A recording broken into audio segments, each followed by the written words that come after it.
This page is Learning Strategies 4 of 8.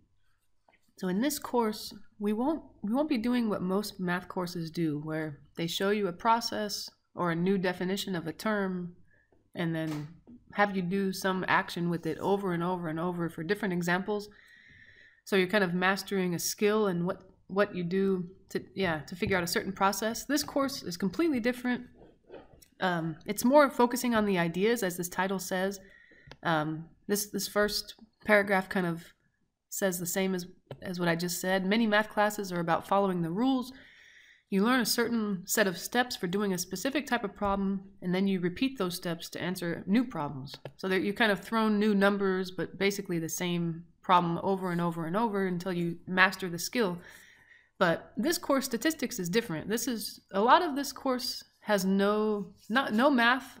It's more focusing on concepts and how do we aggregate data from a large population or a small population. We learn new terminology, for example, what is a population, things like that.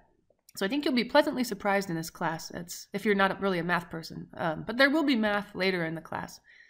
But in the words of one student, in my old math classes, I used to just skim a chapter, copy the equations down, and use the equations to solve the problems. It saved me time and I could still pass the class, which I'm sure is what a lot of you have done if you've taken previous math courses, especially online. There's probably a lot of work you could do, but just the bare minimum would be copy down equations, kind of quickly skim an example that the book or the instructor might have done, and then try to do the homework as fast as you can just to get through it.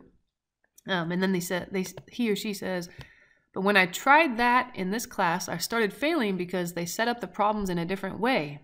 You really have to pay attention and think about them to get them right. It was harder, but I think I ended up learning a lot more. So I'd say like this person was saying, I'd say this course is more like a humanities course or kind of like a psychology type thing mixed with a math class. So there is a lot of terminology that you're going to need to learn and kind of be comfortable with, and because that's how the quizzes in this class are set up, that you'll be learning about terminology and things like that. There won't be a lot of numbers, maybe toward the end of the course.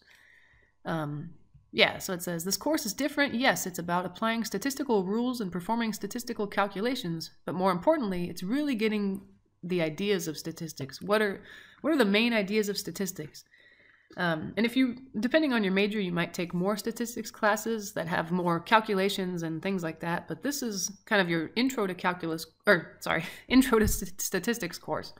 That'll kind of teach you the basics of statistics, the terminology, and then a few calculations, but we won't get too crazy in the math. And then here it says, why focus on the ideas? And it's because statistics is everywhere. We don't want to focus too much on one type of calculation. We want to just think about broader, in case you go into a field someday where you'll be doing studies on populations and you want to do your own statistics to come to a conclusion, whether it be a scientific type of study or psychology or just sort of sociology. There's all kinds of different fields that you can go into and use statistics. Let's see, we live in a world full of statistics. Yeah, you see news headlines, they're filled with scientific reports and claims about healthy living, salary differences between men and women, climate change, and all kinds of important issues. Are these claims true or false? So we'll kind of see if you can, based on claims that are made by scientists or people that study statistics in different populations, how can you tell if they're telling the truth or not? Because sometimes people will come to a conclusion when they do a scientific study or a statistical study, and it's not actually quite right. They might have jumped too far ahead and come to a conclusion that is a little too strong, and we'll kind of figure that out in this class. How do we tell if someone's claim in a scientific study is correct or incorrect? And even now, there are all kinds of news headlines that you'll see, and even just reading the headline or a few lines in the body of the study, that you can probably tell that they've come to a conclusion that's a little too strong, and mostly when they want to sell something, right? They want to sell a medicine to people and things like that, products. They come to these strong conclusions, but maybe the studies that they're citing aren't really they don't quite draw the conclusion that they think they are. Let's see. So it said, in 2009, the New York Times published an article called, "For Today's Graduate, Just One Word, Statistics."